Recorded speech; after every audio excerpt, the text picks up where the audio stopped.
Bismillahir Rahmanir Rahim. Alhamdulillahi Rabbil Alameen.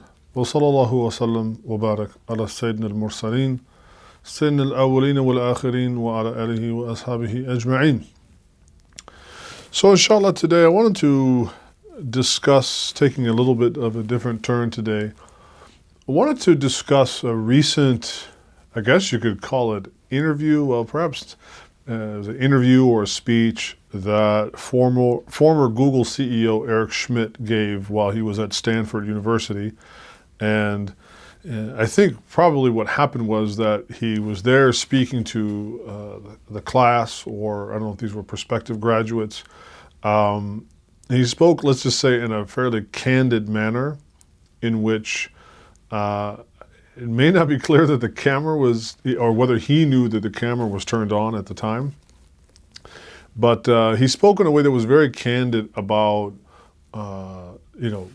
just sort of Silicon Valley and what I sometimes call, or as I've heard, I didn't coin the phrase myself, but the term, the Techno-Feudalists.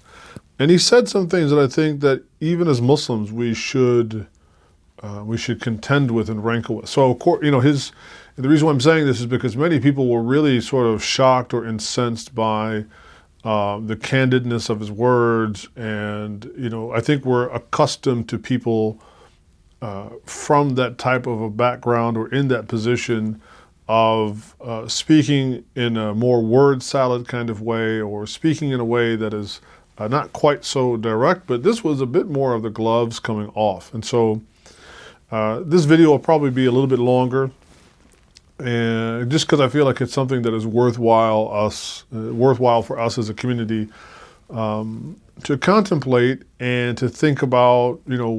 What does the future hold for us? That is not axiomatic only on the newly re-elected President Trump. I know many Muslims have, let's just say, they have anxieties regarding the Trump presidency, and I'm not saying that some of those anxieties are entirely unfounded, but I think, we will see that, the second coming of Trump is going to be very, very different than the first coming of Trump. Even his propaganda that he ran on in the first term was this kind of anti-establishment figure, that he was both just anti-establishment of Washington, period, that he was, of course, running against the Democrats, but he even took a sort of contrarian stance and anti-establishment stance against his own party, the Republican Party. But when we saw his inauguration this time, I think it's very hard to make the case that somebody is anti-establishment, or they're going to drain the swamp, or whatever the jingoisms or the slogans or the propaganda were from the first term. When you have Jeff Bezos and the Google CEO and Elon Musk and Tim Cook, and when you have these billionaires with you, Adelson and others, then you're clearly not anti-establishment. You are establishment. The reasserting of that in a more muscular form, perhaps than what we've been accustomed to, where those players or actors previously were more behind the scenes, and now they're going to be, kind of front and center. So coming right on the coattails of that was this talk that Eric Schmidt gave. And I have some notes here. I'm going to largely actually kind of just read from my notes and then give a little commentary here of my own notes. And hopefully this will just be something that we can talk about, discuss, or even amongst yourselves to talk about. And so going back to this term techno-feudalism, I think that's what we have. So if you think about a feudal society is where, there's like one ruler or a few rulers, and everybody else is reduced to a kind of serfdom, and their entire lives are there for the expenditure to achieve whatever the goals are of the ruler or rulers. And I feel like today what we have is a kind of techno-feudalism. So, the billionaires today, they are fueled primarily by technological prowess, technological prosperity, technological production. That technology in some way or another has been intrinsically and importantly involved in how they've made vast sums of money and how it has been collected in a few individuals, especially compared to the populace. And so I said, in a recent talk at Stanford University, former CEO Eric Schmidt revealed his perspectives on topics ranging from remote work to artificial intelligence, intellectual property and the rights therein, all the way to aspects of geopolitics. And while many found his remarks to be controversial, personally, I found their revelations of far greater importance than any offense given. And so I was actually kind of appreciative to have an opportunity to hear somebody to speak with the gloves off, or as we say, or as one person I heard comment in a video, he said, maybe this was, it's like, this is what it sounds like when these people, the ultra elites and the techno-feudalists and the ultra rich, this is how they talk behind closed doors when they don't think there's a camera rolling. But in this case, the camera was rolling. And so I said, we are now moving into an era where all pretense is being removed from the playing field. And we see that very much in the Trump presidency, where he is removing the veneer of nicety from Western civilization, from aspects of white dominant Western civilization. He's completely removing all of those and at the same time exploiting them. So all of that pretense is being removed from the playing field, and now we can see just how far the techno-feudal lords are willing to go to completely control us and our world. And that's, if you haven't seen it, you can go check out the snippets or the talks of what Schmidt said. And so for me, I just want to highlight on some themes that I felt were invoked in his talk. And so one, he talked about, and this is something that I think upset people, although I kind of question where people's thinking has been all this time, the past couple of decades, as it relates to intellectual property rights. So, right, the ethical concerns, people say they have all these ethical concerns of what Schmidt was saying about how he was, I think in his talk, he had, at one point he said, forget the TikTok ban or whatnot. If AI will now put the tools of programming in our hand, that you can tell AI, hey, make me a new TikTok, and keep making new iterations of it until you perfect it, and then you can just go and make all these other programs that will essentially steal the catalog of music from all of these other tech giants, and just go make your own thing. And I'm grossly summarizing here, but the point was that he seemed to have a blatant disregard for intellectual property rights and for privacy, and saying, no, that's okay, just go, you can go and do that. And then later on, he sort of tried to backtrack and say, ha, I wasn't really saying that, but he was saying it.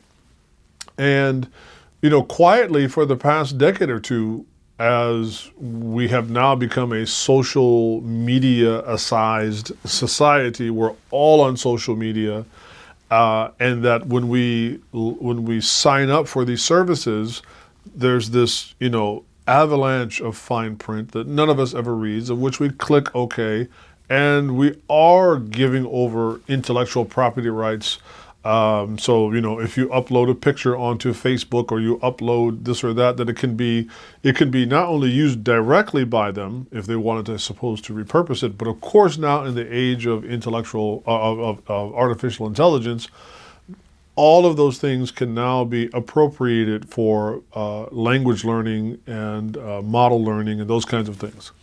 And so this is not a new thing. So when people were incensed by this, I'm like, well, where have you been? I said, this should really come as neither shock nor surprise as big tech, along with its incestuous relationship with Big Brother, has been gobbling up intellectual property and decimating all of the rights that go along with it with reckless abandon for decades now. So this is not really a new thing. The other part that we see as he hinted in his talk, and also as we very much see front row and center in the kind of Trump, in the Trumposphere, so to speak, is the oligarchic influence on government policies and resource allocation. Now, people were very much upset that Elon Musk appeared to make some sort of Nazi salute during during the inauguration of Trump. And, for me, I really don't have much of a dog in that fight, in that my issue is that it's only a problem because it's anti-Semitic, and that's why you had the ADL and other pro-Zionist organizations coming out, interestingly enough, trying to say it wasn't a Nazi salute, it was autism. And trying to say, no, we need to have a moment of calm. And then others say, well, we can see how this would have concerns for anti-Semitism and anti-Semitism and anti-Semitism. So I don't have much of a dog in a fight if the program or the problem is only going to orbit around whether a thing is anti-Semitic or not. It is revealing of the deep state tentacles of Zionism and how it can both authenticate and deauthorize, a person. So clearly they still have some need of Musk for whatever reason.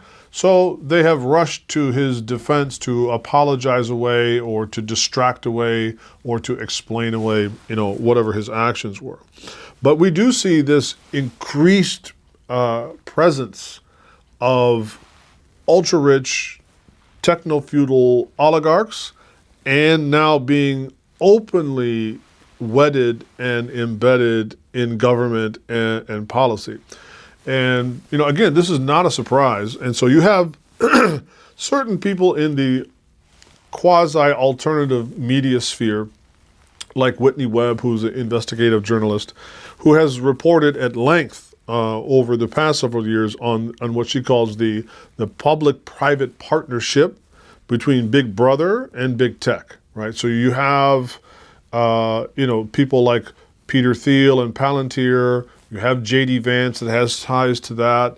Now, of course, you have Musk that with his Doge thing, the Department of Governmental Efficiency and so on and so on.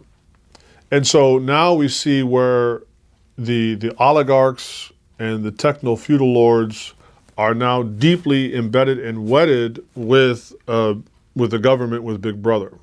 And so, quoting her, she wrote, "Fundamentally, what's running the world right now is a global public-private partnership."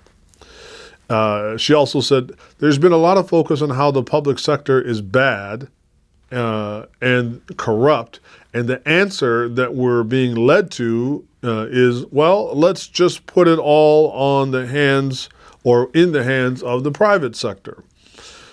They've created this public-private partnership which converts the nation state into an enabling environment for all of these policies developed by unelected oligarchs who are stealing people's wealth through insane wealth transfers.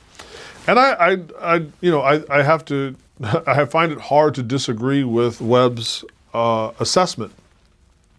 But she's not the only one. I mean, Gary Stevenson, who is a UK economist who came to fame both mainly as like a day trader. He became this trader who became, extraordinarily rich, and then seems to have a conscience and realize that, wow, this game is rigged. It's rigged very much in favor of the rich to become richer. And he's spoken again also about, especially COVID and post-COVID, about massive transfers of wealth to the ultra-rich. And so he has a very interesting book. I think it's worth a while read, called The Trading Game. And he also has a really good YouTube channel. And so you can see there where he talks about some of the same things as Whitney Webb. So as it now shifting to people being upset by Schmidt's his remarks about remote work and work culture and work ethics, some people were upset by this. But for me, this was actually, I kind of had like a two-pronged reaction to this. And so the first one was that, before COVID, there was no concept of work from home, at least not in the way in which it's become accustomed to today. So, COVID changed things that had a way of also imposing a form of like amnesia on us that we don't remember that there was a time where people just went to work. And so I said, even myself, I find working from home a challenge. And, I do. A lot of times I work from home. In fact, today I'm here in my office working because due to the wildfires in Southern California and the extreme winds, they keep cutting the power at our house. And so I haven't been able to work from home. And so, in my work as an imam, I do a lot of my preparatory work at home, like reading and researching. And then when I come actually to the center to either lead prayer or to teach or whatnot, that's different. But I'm used to doing a lot of my prep work at home. But even in that, sometimes I do find it challenging to work from home. And that this week has also made me realize that, yeah, sure, I have to drive, 35, 40 minutes to get here and go through traffic. But being in an environment that is intentional for work, which is what your home is not, is actually has a benefit to it. And so not really understanding why people are freaking out over his criticizing this. But again, to me, there was two issues that I had. And so now what tends to happen a lot in the criticism of American work ethics and culture, when it's convenient, people will invoke other cultures, particularly like Japanese culture, and say, here you go, here's an example of an excellent work culture, and they'll praise it, how hard Japanese workers work and how dedicated they are to the company. The problem is even multi-pronged in that. One, Japanese workers historically are far better treated by their companies. There's also not much of striation or gap in the pay of a CEO in Japan compared to a regular worker, unlike in America where it's just stratospheric in terms of the disparity in pay between CEO and worker. And so, that part tends to get glossed over and not highlighted. The other part is that while that might be laudable in one realm, in another aspect, there's many downsides to Japanese work culture. High depression rates, high suicide rates, high rates of other types of mental decay, depression, and anxiety that largely goes either unnoticed or certainly not discussed when it's convenient, particularly for like a CEO Schmidt, to now point to certain cultures that have a really strong work ethic to criticize American workers. I guess as not being sufficiently motivated. However, there is also an ironic or another part of that I think is also worthy of investigation. So I was writing some notes.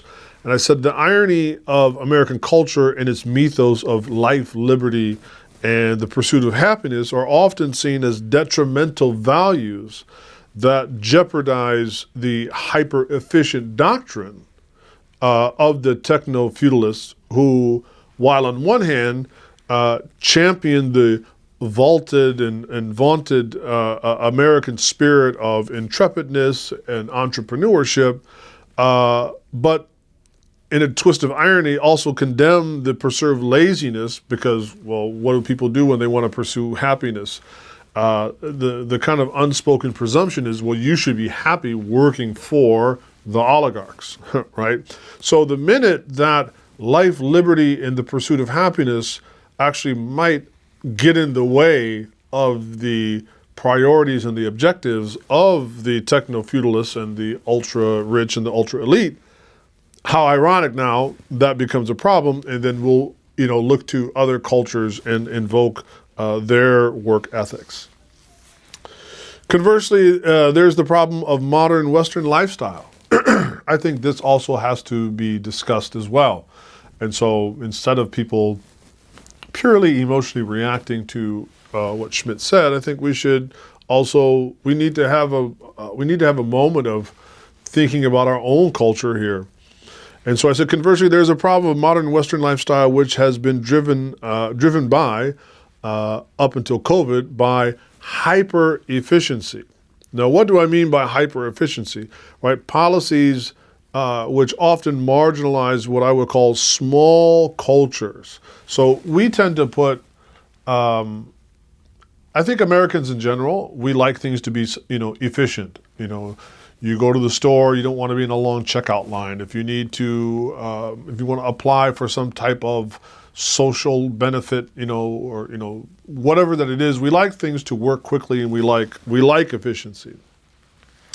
But at the same time, we prize in our kind of mythos and our culture as Americans, we pride the small aspects of life, like family and that kind of thing, right? But these things are often marginalized by the Schmidts and those like him.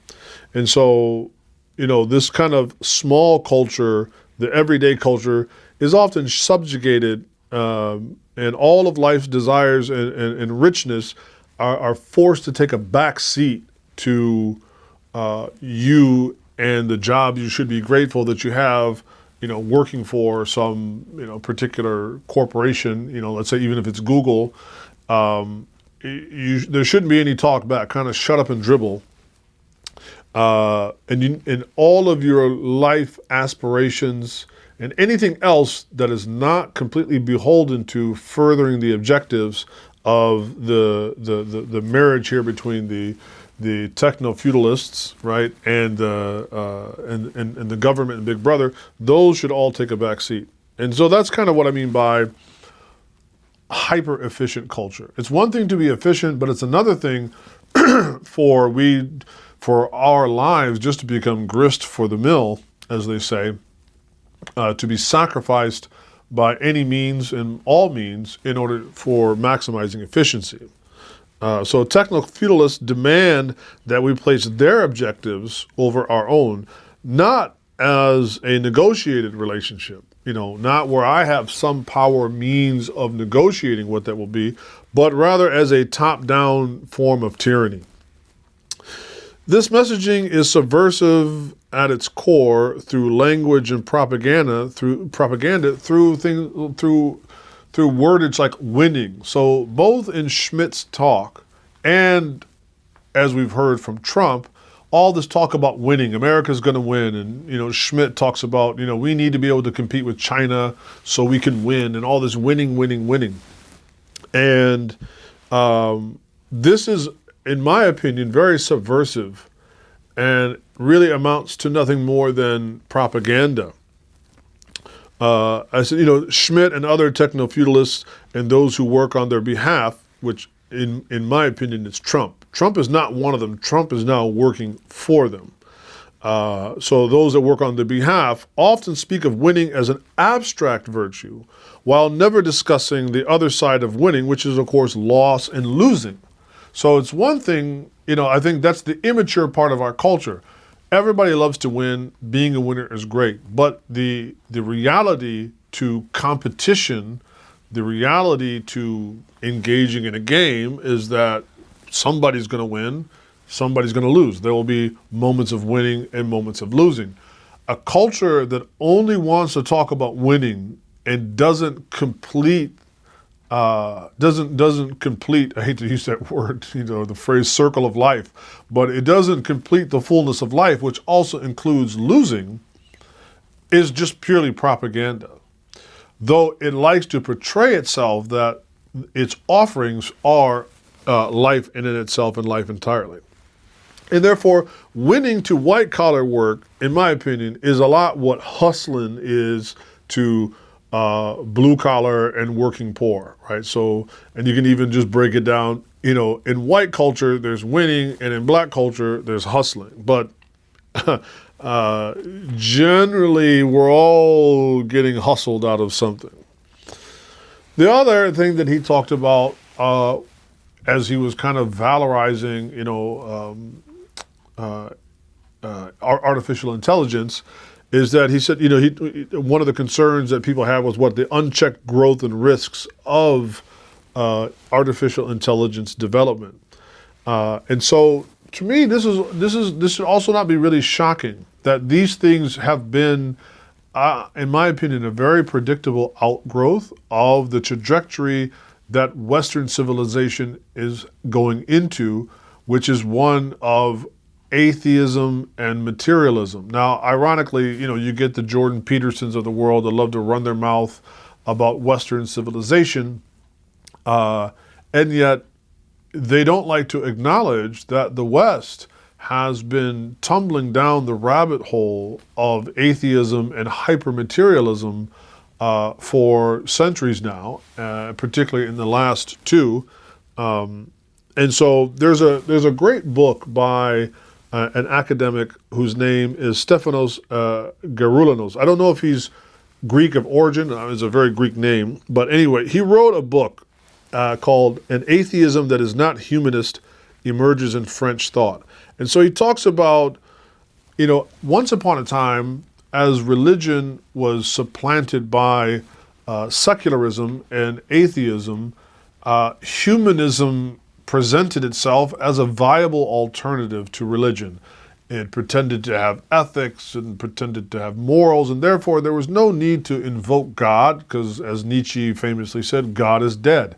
So it initially offered itself as a viable alternative, to religion. However, by the time you get into the 20th century, that appears to not quite be the case. And so Geroulianos writes, he said, from World War I through the 1950s, a philosophical and intellectual revolution in France created a new kind of atheism, demolished the value of humanism, and altered the meaning of the human virtually beyond recognition. And so what I mean by this is that, this transhumanism, which is, and I'm not talking about just Ray Kurzweil here. I think everything that we see with this transgenderism is related to transhumanism that comes out of this technology, comes out of this development of a technology that fundamentally, philosophically sees the human being as not something simply to get beyond, but rather to be removed, that the human element, the human essence is a problem and needs to be removed and transcended. And so while he's specifically talking about France, we can extrapolate this out now to the West as a whole. I comment, undoubtedly the development of artificial intelligence and the tech sector in general have been conducted under the auspices of an aggressive anti-human atheism.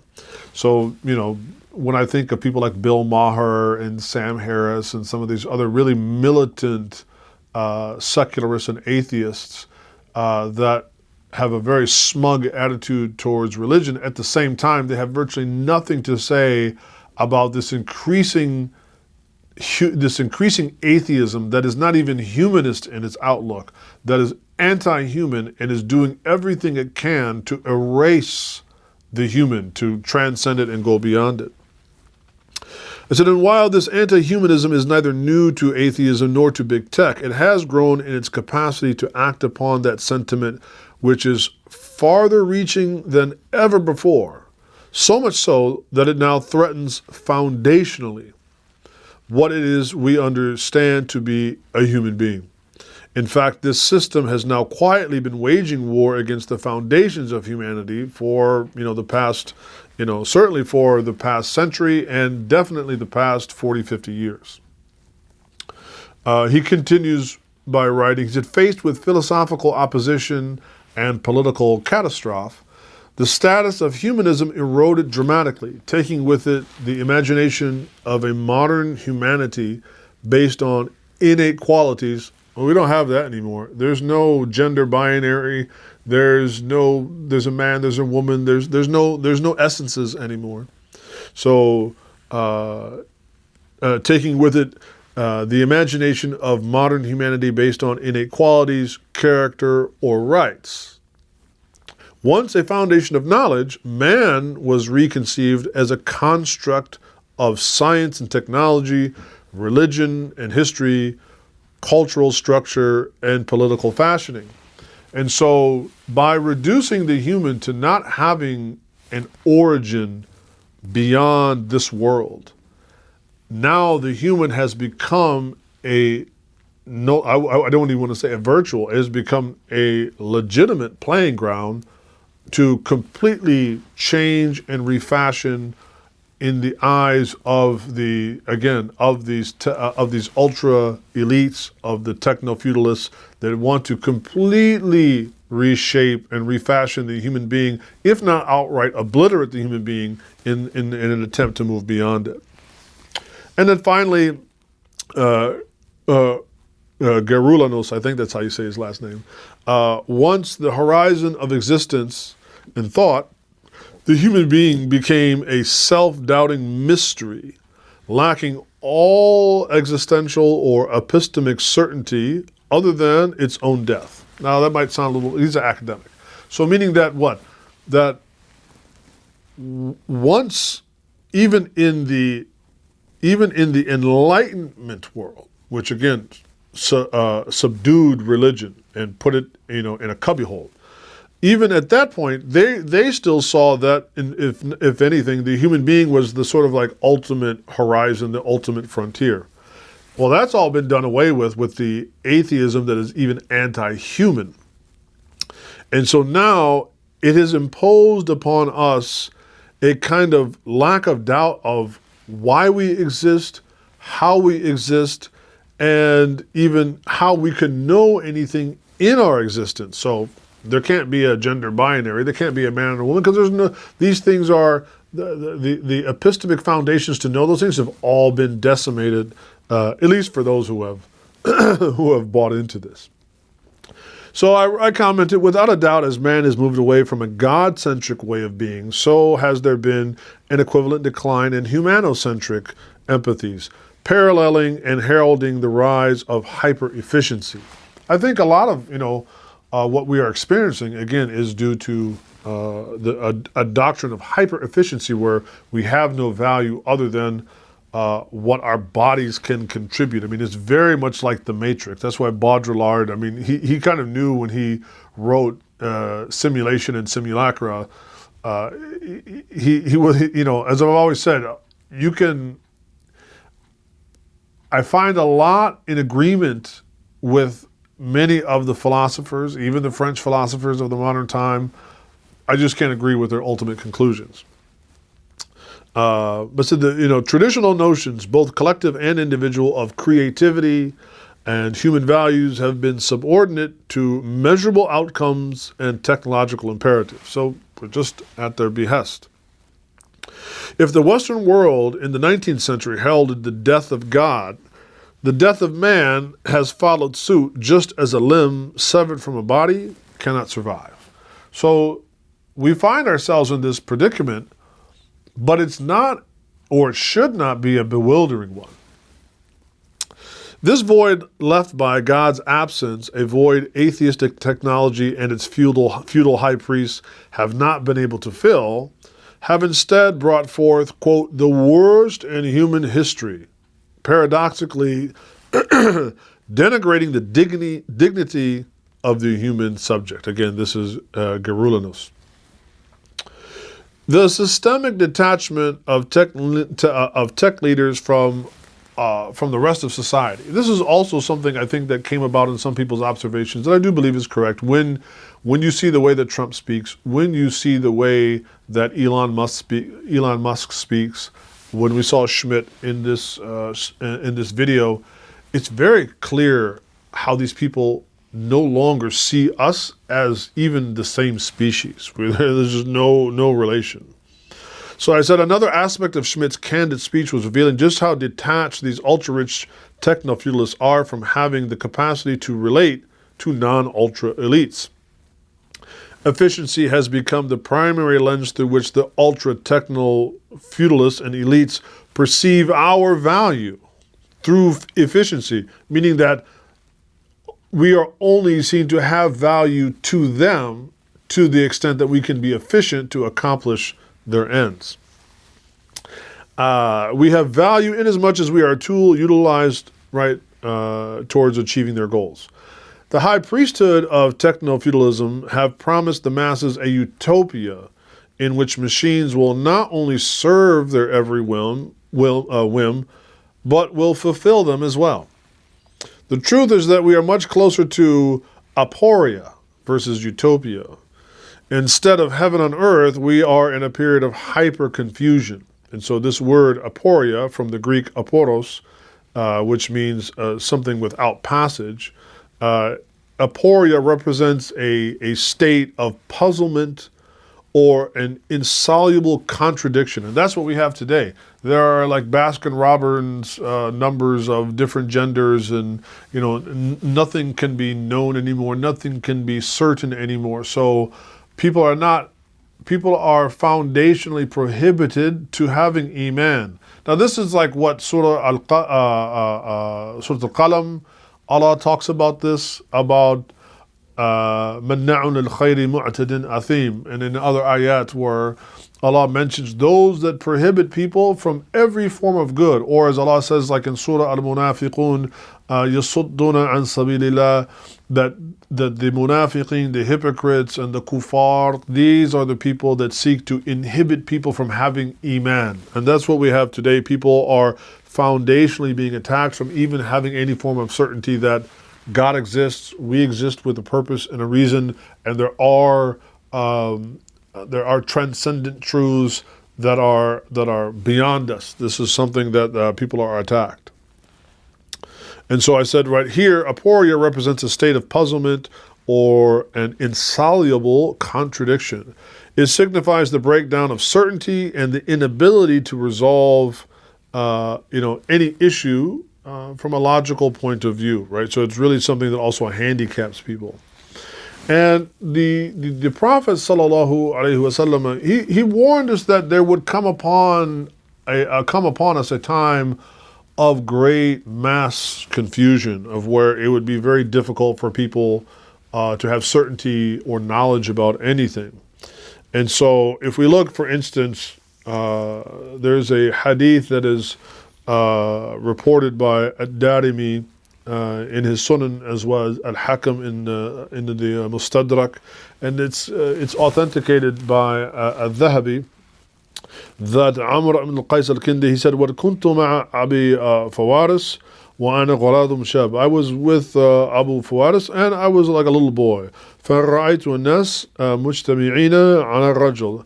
I saw people gathering together right in front of a person. قُلْتُ مَنْ هَذَا? And so I said, what's this all about? Who is this? قالوا عبد الله ibn Amr ibn al-As radiyallahu anhu. They said, this is Amr ibn al-As, may Allah be pleased to him. فَسَمَعْتُهُ يُحَدِّثُ عَنْ رَسُولِ اللَّهِ صَلَى اللَّهُ عَلَيْهِ وسلم. And so we heard him narrating a hadith from the Prophet ﷺ, in which he said, مِنْ اِقْتِرَابِ السَّاعَةِ أَنْ تَرْفَعَ الْأَشْرَارِ وَتَوْضَعَ الْأَخْيَارِ. So he said that the Prophet ﷺ said, from the encroaching or the encroachment of the hour, is that what? The wicked will be elevated, right? So he talks about that, and tarfa al-ashrar. Ashrar, shar meaning evil, and the evil people will be elevated. Wa tuwada al-akhyar, and the people, the virtuous people, that they would be humiliated. They would be humiliated. Wa yaftah al-qawl wa yukhazinu al-amal. And he said what? That the speech will become abundant, right? Speech will, yaftah al-qawl. speech will be open, speech will become abundant. And if you think about it today, like, all of this technology we have to message and talk and all this becomes abundant, right?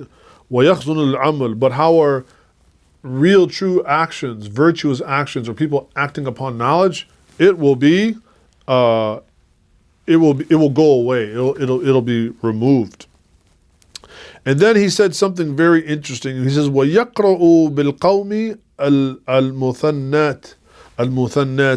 He said, then the people, they will recite, or they will make mention of this thing called the muthannatun.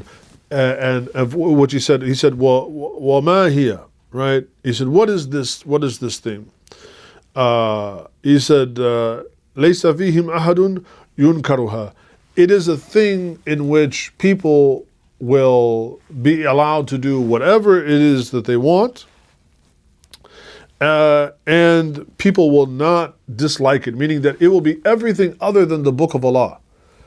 This kind of codex, or this mantra, or this thing that people will talk about, like the internet. I mean, I've always wondered in this hadith, this al-muthannatu, is this like the internet? Because it's what everybody references, even for us today as Muslims. When Muslims, I saw this video online, I saw this TikTok, I saw this Instagram, Facebook, and that's what we message each other all the time. We no longer study the books of the ulama, we no longer study the Quran, we no longer study these things, but rather this muthanna, right? We study this thing. And so one of the commentators said, he said, حَتَّى يَتَضَحَّى مَعْنَى الْمَثَنَّى. He said, we had to then try to clarify the meaning of this muthanna. And so he went to a book by a scholar, Abu Ubaid al-Qasim ibn al-Salam. And so he wrote in his book, Gharib al-Hadith, he had a book that dealt with odd words that people didn't understand well from the hadith to give them the meaning. So he said, سَأَلْتُ رَجُلًا مِنْ أَهْلِ الْعِلْمِ بِالْقُطْبِ الْأُولَى. And so he went to some of the people of the earlier generation that understood what this was. And so he said, I asked them, who also studied some of the scriptures from the earlier communities, right? They studied the Torah, they studied the Injil. And so he said to them, he said, أَنَّ الْأَحْبَارِ وَالرَّهْبَانِ مِنْ بَنِي إِسْرَائِيل, that the monks and the rabbis from Bani Israel, بَعْدَ Musa, after the time of Musa, وَدَعُوا كِتَابًا, they constructed or wrote a book, فِيمَا بَيْنَهُ عَلَى مَا أَرَادُوا مِنْ غَيْرِ كِتَابِ اللَّهِ تَبَارَكَ وَتَعَالَى, that they made a new book, like the Talmud, maybe, I don't know. They made a new book in which it would just be in accordance to their whims, and it was not from the book of Allah Ta'ala, it was not revelation, but it would be treated as such. فَسَمُّوهُ الْمُثَنَّى. They called it then this مُثَنَّى, كَأَنَّهُ يَعْنِي أَنَّهُمْ أَحْلُوا فِيهِ مَا شَاءُوا. And so he said that what? That it's a book that permitted to do whatever it is they wanted, and it would make impermissible anything that they didn't like. And it was in complete contradiction to the Book of Allah. And so, to kind of conclude, and I'll just read some of what I wrote here to be a little bit more precise. I said, what we know that as an integral aspect in teaching of Islam, as it relates to al-hayat ad-dunya, as it relates to this worldly life, and as we approach its end, is that this life is illusory, and as we get to the end of time, illusion will increase. Instead of delivering on the promises of utopia, the techno-feudalists are plunging society into a state of mass confusion, where human beings become walking contradictions of themselves in this aporia, this time of contradiction and mass confusion. The value that you and I have in the sight of such elites is just pennies on the dollar, and only so far as our labor can be used to fuel their enterprises. As the marriage of the public-private partnership deepens and they deepen their commitments to one another, the control of the self-anointed only entrenches itself deeper and deeper into our lives. And yet we have to speak of solutions. We have to speak of some optimism here. And we must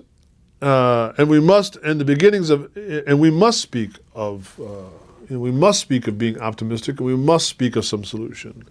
And the beginning of any solution must be rooted both in Islam for us and encouraging others and calling others to Islam. And therefore it should be rooted in the very opposite of this paradigm that we have now, which is in yaqeen, which is in certainty. They have created a bubble, a pocket of hyper uncertainty.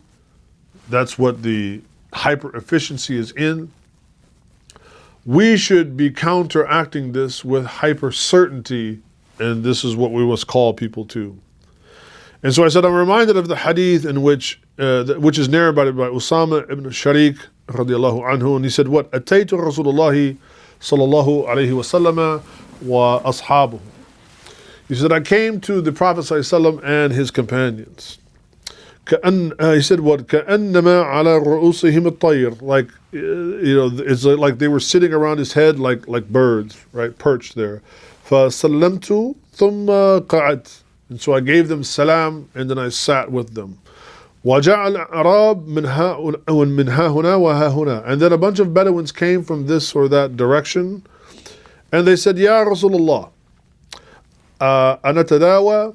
Should we seek medical attention? Meaning, should we just be fatalistic and just accept our lot? Or should we pray our way out of everything without action? Or should we also seek to treat our maladies, our conditions? فَقَالَ صَلَّى اللَّهُ عَلَيْهِ وَسَلَّمَ تَدَاوَوْا.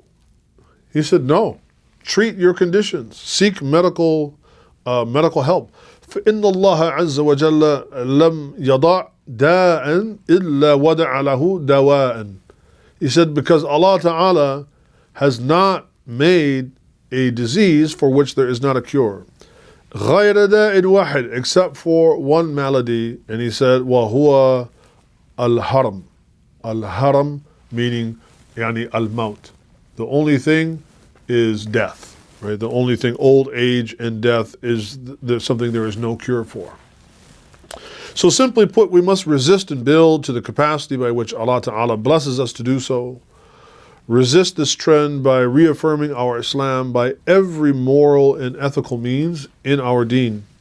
We must reassert a God-centric, humanocentric, in that order, framework that rewards, not just prioritizes, well-being, creativity, and equity over relentless efficiency.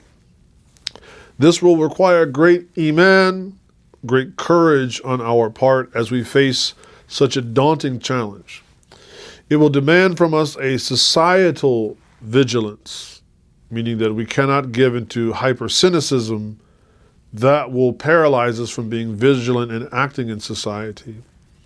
But instead, it will demand from us a social vigilance, compelling us to reevaluate all that we hold dear and meaningful. So I felt like this was, it was an interesting moment and something to comment on, and for us to reevaluate our commitment to Allah and our negotiating of and waking up. What moment are we in? What are we really dealing with? That's why I was glad actually to have the comments by Schmidt. Personally, I was glad to have these kinds of comments so that we could deal with the problem directly, inshallah, and try to see, by Allah's permission, what alternatives that we might have. So I know this was a longer one. I personally have become quite frustrated with 60-second reels. There's just I have a hard time saying my name in 60 seconds, let alone anything meaningful. So inshallah, I hope that you enjoy this. I'll put the notes up on the Substack if you want to go and read further what was there. And I look forward to any comments or feedback, inshallah. وجزاكم الله خيرا وصلوات الله تعالى على النبي الكريم وعلى آله وأصحابه أجمعين والحمد لله رب العالمين. السلام عليكم.